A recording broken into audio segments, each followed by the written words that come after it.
If you've seen my previous videos, you probably have an idea on my stance towards soup armies, which is that I don't like them too much. Mainly because the current implementation causes imbalance towards single faction armies, incentivizing the best options of an ally's codex over units in your own codex, thus leading to repetitive lists with less variety.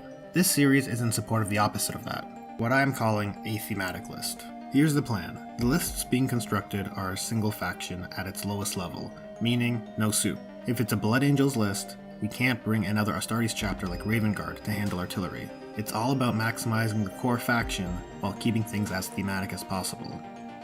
Naturally, with this restriction, these aren't going to be top tier lists, but what they will be is unique, fluffy, and in my opinion, more fun on the tabletop. So with that explanation out of the way, allow me to share my first thematic list build. Hive Fleet Hydra, the Endless Swarm.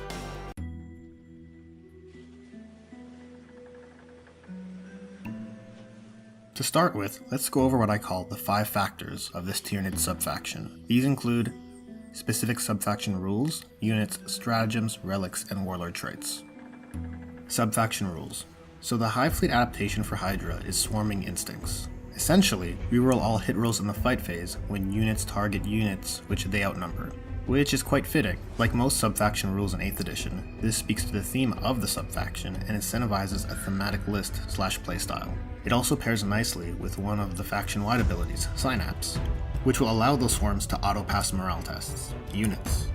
Lucky for Tyranids, there are no units that are restricted to specific Hive Fleets. Even the named characters can be flexibly spawned into any Hive Fleet.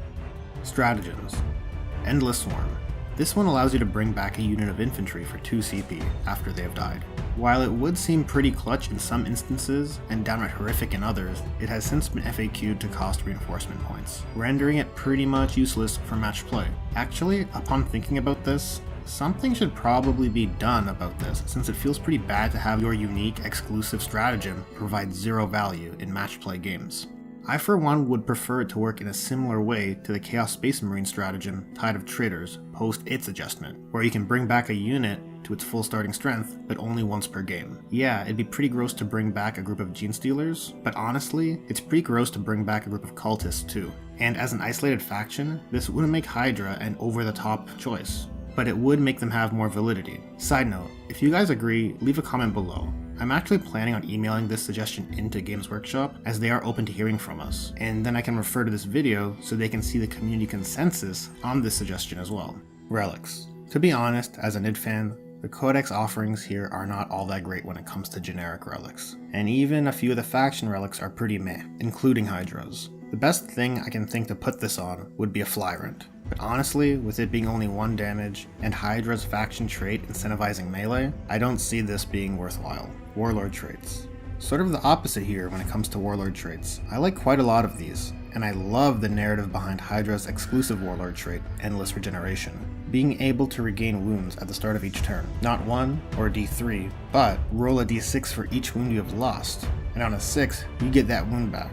So now that we've reviewed the 5 factors of the subfaction Hive Fleet Hydra, let's take a look at the list. Our first and only detachment is a battalion. For our warlord, there is only 1 unit that I feel is appropriate as Hive Fleet Hydra's warlord, and that unit is the Tervagon. I know choosing a warlord with more than 10 wounds is always a controversial choice. Yeah, sure, it's less competitive, but who cares? This is a thematic list. And since Hydra is known for its ceaseless swarms, no other HQ is more appropriate than the Tervagon, the creature that literally spawns entire broods onto the battlefield. Since being a character with 14 wounds makes it targetable, I want to give our warlord more resilience. With that in mind, the Hydra warlord trait Endless Regeneration is a good fit. The Tervagon has the highest toughness of all the HQ units, sitting at 8, and with all those wounds, it'll help get more value out of Endless Regeneration. When it comes to cost, this guy or girl or whatever it is isn't cheap. It might even be overcosted. Regardless, I have it listed with its cheapest war gear options possible, massive sizing talons and stinger salvos. The Tervagon can also have 1 psychic power, other than Smite, and I chose the Horror, which if successful, you can target a unit within 24 inches, and that unit has to subtract 1 from their leadership and their hit rolls, which can potentially help mitigate that incoming damage.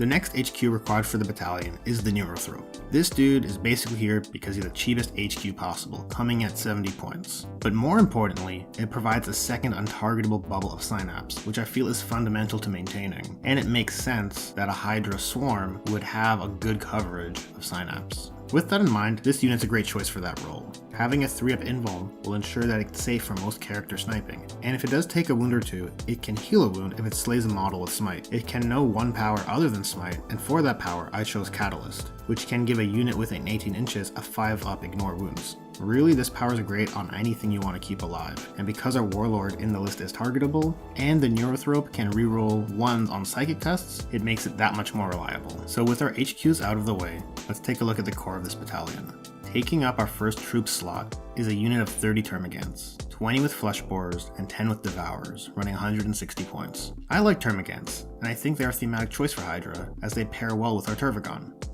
For those who don't know, in each movement phase before the Tervigon moves, it can reinforce 10 Termagants that have been lost from a nearby unit of Termagants, but only ones with Flesh Borers, hence the split in the war gear.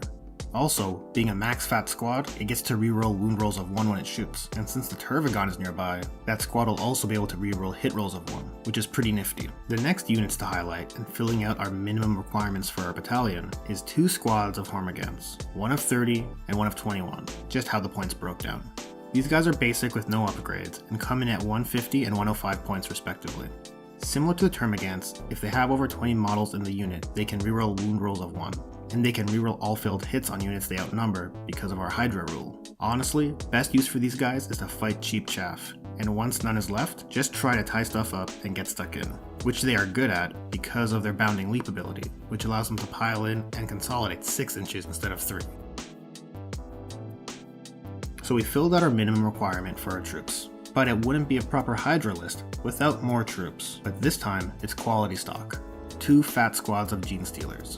Yep, 40 Gene Stealers. Each squad has Rending Claws, Sizing Talons, Toxin Sacs, and 5 Acid Maws, because who doesn't like free power swords? Each squad comes to 320 points. They are expensive, but definitely worth their points. I shouldn't need to explain much, but Gene Stealers fill a role referred to as blenders for obvious reasons. With the Rending Claws and Acid Maws, and their volume of attacks at that size will deal quite a bit of damage. Keep in mind our Hydra tactic allows them to reroll all hit rolls, and wound rolls of 6 will be minus 4 AP and 2 damage. This to me is huge. We want as much hit rolls to succeed as possible because it means more chances of wounding on a 6. This is why it's so interesting to take a Broodlord, as Broodlords add 1 to hit rolls on Gene Stealers nearby. But with Hydra, we get to reroll all failed hits anyways, so we're really getting a comparable ability for free. Leave the anti-infantry work to the Gaunt/Gants. You want these guys to be elite infantry or light vehicle hunters. But in a pinch, they do surprising damage to heavy armor because of the Rending Claw Toxin Sac synergy, which is useful if the situation calls for it. The next unit I want to highlight is an elite choice, the Haruspex. Again, I know, super controversial, nobody likes Haruspexes, but like the Tervigon, I think it's a great thematic choice. Now our Hydra tactic literally does nothing for monsters, since they can never outnumber their target. But hear me out. The Haruspex and the Tervigon become sort of the gender-neutral king and queen of the list. Both large bioforms, which either consume or create large quantities of biomass. I think it's dope, and it would create an awesome centerpiece on the tabletop. As far as synergy is concerned, the Haruspex can fire its tongue weapon into units engaged in combat, and in combat it can use an anti-tank or anti-infantry weapon profile, offering some nice tactical flexibility. 2 noteworthy stratagems are Voracious Appetite, which can be used to reroll all failed wounds for 1 CP, and also Grisly Feast, which can be used on an enemy unit within 6 inches of the Haruspex, causing them to add 1 to their morale tests. This pairs nicely with the Tervigon's psychic power, the Horror. The next unit in the list is a fast attack option, a fat squad of 30 Gargoyles, which come in at 180 points. Now, Gargoyles aren't that exciting on paper. They have Flesh Borers and only 1 attack each, but they do have quite a good role in the list, and they offer 3 unique qualities. Being a squad comprising of 30 flying bases is quite discomforting to see across the table, and it should draw some fire from your enemy, keeping your other valuable units safe. If they don't serve that purpose, they also offer great board control with the space they occupy and their mobility. And the last quality they offer is that they just need to reach units. What I mean by that is, they can use their movement and the fly keyword to harass enemy flyers, or if the enemy has any dangerous melee units, you can use the Gargoyle's Blinding Venom to make them subtract 1 from their hit rolls. But for me, most importantly, their mobility will allow them to tie up enemy armor. And in our heavy support slot, we have Biovores. Despite my best efforts, I couldn't find a heavy support unit that could capitalize on Hive Fleet Hydra's adaptation. Nearly all of them are single model units, the exception being Biovores, but they don't want to be in combat anyways. Taking 5, the first squad comes in at 150, and another 100 for a unit of 2 more. I love Biovores. Not visually though, these guys look real derpy, and it forced me to convert mine. That detail aside, these guys perform great. They can fire at units they can't see, dealing mortal wounds if they hit, and if they miss, they still generate value, and depending on your needs, arguably greater value. And any missed shots generate a free spore mine, adding another model to the board and making your swarm feel that much more overwhelming. When it comes to relics, as I mentioned, I really don't love any of the offerings with regards to Hive Fleet Hydra. For this list, I've picked the Norn Crown, and placing it on either HQ option would feel thematic to me. And that's the list. If I got the numbers right, it totals at 1996 points. With over 150 lesser creatures and 2 monstrous creatures, it'll surely feel like a swarm. Obviously, this isn't the strongest list, I wouldn't recommend taking it to a serious tournament, but it'll definitely make for fun thematic games. So that brings this video to a close. Let me know if you enjoyed it. Also, if you have any suggestions on future factions you'd like me to tackle, leave a comment below, and I can use that to direct how this series goes forward. So, how should I best sign off from this video? If they cut off one head, 2 more shall take its place. Hail Hydra.